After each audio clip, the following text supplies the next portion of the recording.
an exciting time to be a motocross racer in '77. Bob Hanna and Team Yamaha were destroying the competition on these YZs, and for good reason. This thing was light years better than what was out.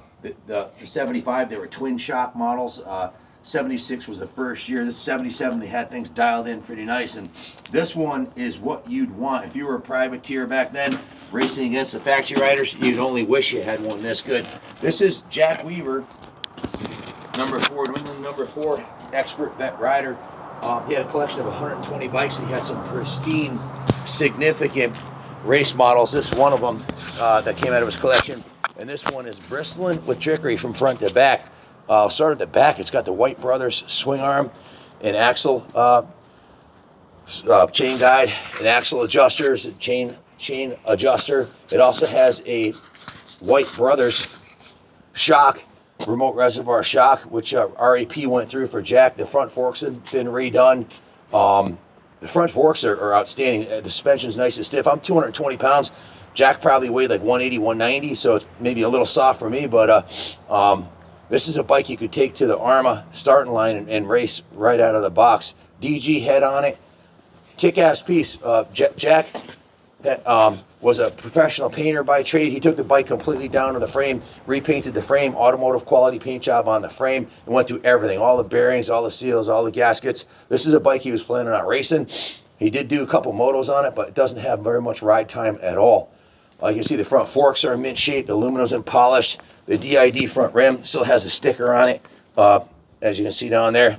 The front tire was replaced and tubed. The forks are rebuilt by REP. New front fender, new front number plate, new Renthal bars, new Renthal grips, new levers and purchased along with a quick adjust MSR lever, an aluminum lever. The original Yamaha fuel tank is in excellent condition. It's got new graphics. I kept these Bob Hurricane Honda Racing Product stickers and DG stickers, which have been on the bike for a couple decades because it was a display piece in this collection. He never rode it. New side panels, new seat cover, new rear fender. Of course, that badass DG swing arm. And if you zoom in, you can see the White Brothers shock and remote reservoir, which was redone by REP Suspension. They're one of the top 3 suspension companies in New England.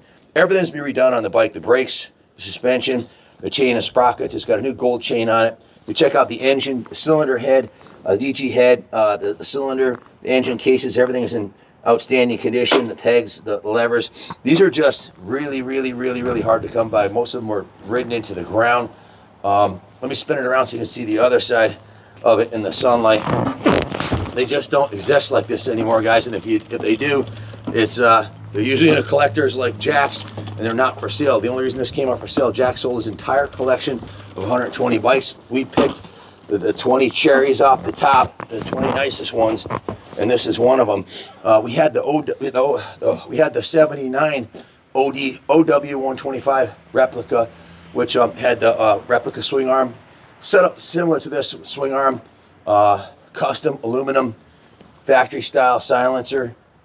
Of course, you can see the new graphics and the new number plate on this side, the gold DG head, the new shifter, the pegs, original pegs are in excellent condition, so they just don't exist like this anymore. Hard to find a YZ125 from '77.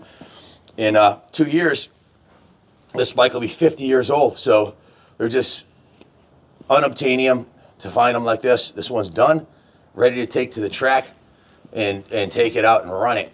Or roll it into your living room and put it on display. Either way, you're going to be hard pressed to find one this nice.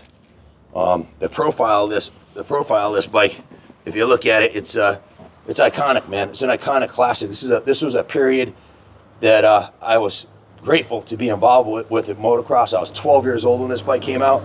I was still riding an RM100. I got my first 250 in '83.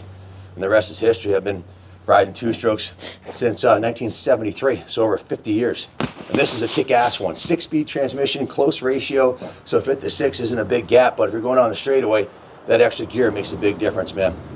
Probably won't find a nicer one for sale. This one will be gone in a New York second when it's listed, if it even makes it up to eBay. I haven't been putting the videos up until the eBay ads are done, because everybody will call in and ask Junior how much is it, and well, we don't know until we sit down and add up what we paid for and all the work we did to it. So in the work order, and then we know what it's for sale for. But once this video goes up, that means that the eBay adds up and it'll be gone in 60 seconds. This one will not last. It'd be a kick-ass present for any motocross lover in your life, or buy it for yourself. This is a bike you could keep forever, and it just seems to look better with time, man. It's a classic diamond. Thanks for watching. God bless America.